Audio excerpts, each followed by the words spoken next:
goes. Every division in this library is a decision about who eats the dust, the user or the pool. So here's the practical version, and this one is worth writing down. When you review a fork of this code, check the round is fractional. One way per call sounds harmless, until you find the pair where a way is a cent. Okay, integer division truncates, you know that. Everyone knows that. But in a decentralized exchange, every single truncation is a decision about where that lost fraction goes. Every division in this library is a decision about who eats the dust, the user or the pool. And Uniswap V3 is completely ruthless about the answer. The pool wins every time. This is section 3 of Building Uniswap V3 on the Zealynx Academy, and it's the engine room. Everything the swap loop does later, every mint, every burn, comes down to the library you're about to write. So let's start with where the formulas come from, because they are not arbitrary. From the V3 worldview, the virtual reserves are simple. Token 0 is L divided by the square root of the price. Token 1 is L times the square root of the price. Now move the price from square root PA up to square root PB and keep liquidity constant. The reserve changes are just algebra. For token 1, it's almost embarrassing. Delta y equals L times the square root of PB minus L times the square root of PA. Factor out the L and you get L times the difference of the square root prices. That's it. That's the whole formula. Token 0 takes one more step. Delta x is L over square root PA minus L over square root PB. Put it over a common denominator and you get L times the difference of the square root prices, divided by their product. And notice what that second form buys you. One subtraction, one multiply divide, one division. No intermediate division that throws away precision before you're done.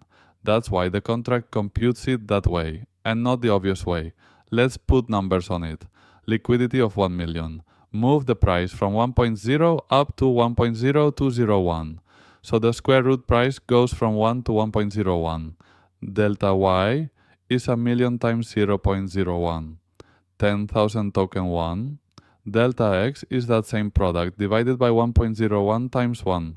About 9,901 token 0. And sanity check that, because it's a good habit. Moving the price up means the pool absorbs token 1 and releases token 0.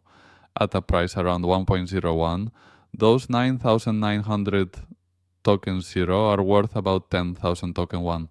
Two views of the same movement. The formulas agree. Right. Now, the part that actually matters. Every one of those divisions truncates. So V3 makes the direction explicit.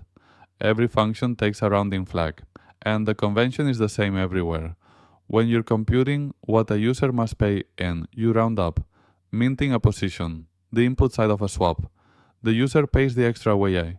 When you're computing what the pool pays out, you round down, burning, the output side of a swap. The user receives 1 the way less. Put like that, it sounds petty. It isn't. Watch what happens if you get it backwards. Suppose burn rounded up what the pool pays out. Then every mint and burn cycle returns slightly more than was deposited anytime the true amount is fractional.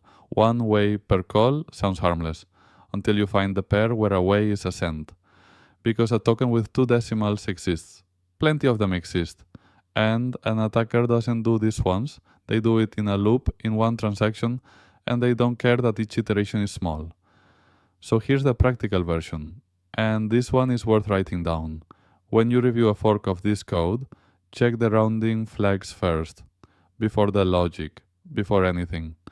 Rounding direction bugs are among the most commonly reported issues in audits of V3 forks and of V3 style vaults, precisely because forks tweak these libraries. Somebody copies SqrtPriceMath, flips a boolean they didn't understand, and ships it. That auditor's reflex, by the way, is a lot of what we do inside Zealynx Insiders. Live sessions every week where we read real protocol code together, and office hours where you bring your own. Links below. Now the other half of the library. The swap loop asks the inverse question. It doesn't have a price range, it has an amount, and it wants to know where the price ends up. So you invert both formulas. From token 1, the change in the square root price is just the amount divided by L. From token 0, it's L times the square root price over L plus or minus the amount times the square root price.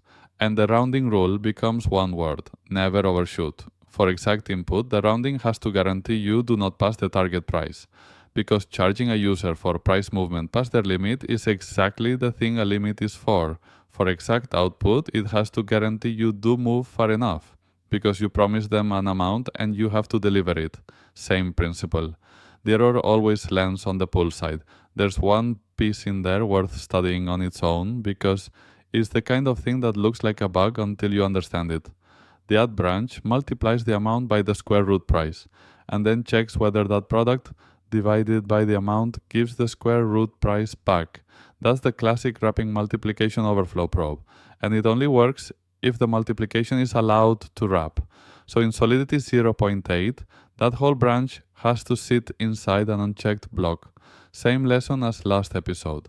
Unchecked is not a gas trick here, it's the thing that makes the check work at all. If the probe says it overflowed, the code falls back to an algebraically equal form.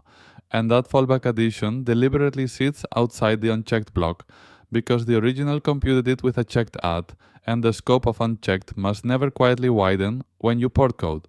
That's a real porting discipline, and it is exactly the kind of detail a fork gets wrong. Okay, let's write it. Start with getAmountDelta.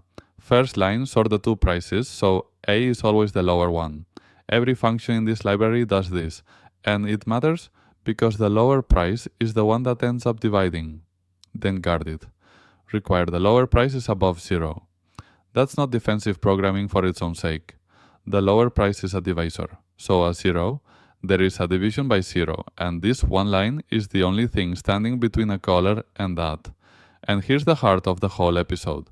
Two divisions, each with a rounding choice, and they have to agree with each other.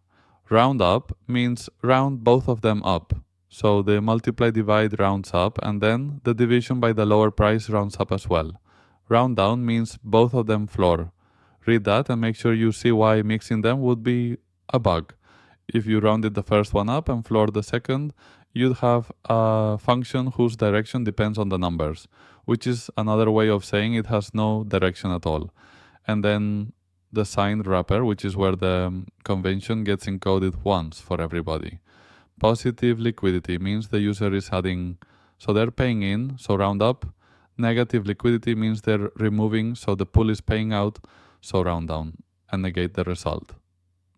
That single ternary is the rounding policy of the entire protocol, sitting in 4 lines.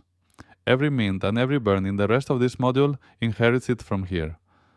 The rest of the library is the same patterns applied again. The next price functions with their branch structures, the two dispatchers with their routing tables, the guards, the overflow probe we just talked through. Same sorting, same guards, same question asked over and over. Who eats the way A? So let's run the suite. 21 out of 21. That's SqrtPriceMath done and 15 more links. So, you now have the two formulas. In both directions, with every rounding direction chosen deliberately, rather than by accident. That library is going to get called from inside the swap loop thousands of times, and now you know why every flag in it is where it is. Next episode is the tick library, where liquidity stops being one number and starts being bookkeeping at the boundaries. That's where the fees outside trick shows up, the piece of V3 that confuses more people than anything else in the protocol, and the piece that makes the whole fee accounting possible. See you there.